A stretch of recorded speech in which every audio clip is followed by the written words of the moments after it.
பொங்கல் பண்டிகைக்கு முன்பாகவே ஜனவரி 12ஆம் தேதி முதல்வராக பதவியேற்றுக் கொள்ள நாள் நட்சத்திரம் பார்த்து தயாராக இருந்தார் சசிகலா. இதற்கு மத்திய அரசு பல தடைக்கற்கள் போட்டது. மத்திய அரசு கொண்டு வரும் திட்டங்களுக்கு மாநில அரசு முழு ஒத்துழைப்பு கொடுக்க வேண்டும். அதுபோல் உதய் திட்டம், நீட் திட்டம் உட்பட்ட 10க்கும் மேற்பட்ட திட்டங்களுக்கு ஆதரவு தெரிவித்து கையெழுத்து போட வேண்டும் என்று உத்தரவு போட்டது மத்திய அரசு. டெல்லி சென்ற மின்சாரத்துறை அமைச்சர் தங்கமணி டெல்லியில் உதய் திட்டம் ஒப்பந்தத்தில் கையெழுத்தும் போட்டார்.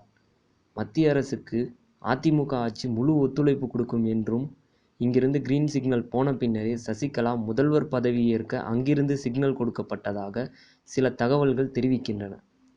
எனவே 18ஆம் தேதி பதவியேற்புக்கு தயாராகிவிட்டாராம் சசிகலா. தற்போதைய முதல்வராக இருக்கும் ஓ. பன்னீர்செல்வத்தால் எந்தவித பிரச்சனையும் வரக்கூடாது என்பதால் அவரிடம் முன்கூட்டியே ராஜினாமா கடிதம் எழுதி வாங்கியிருக்கிறார்களாம். ஆனால் அதற்கு அவசியம் இருக்காது. முதல்வர் பன்னீர்செல்வம் எந்த நேரத்தில் சொன்னாலும் பதவியிலிருந்து விலக தயாராகவே இருப்பதாக சொல்கிறார். டுடே சினிமா நேயர்களுக்கு நன்றி, வணக்கம். Please subscribe to today cinema.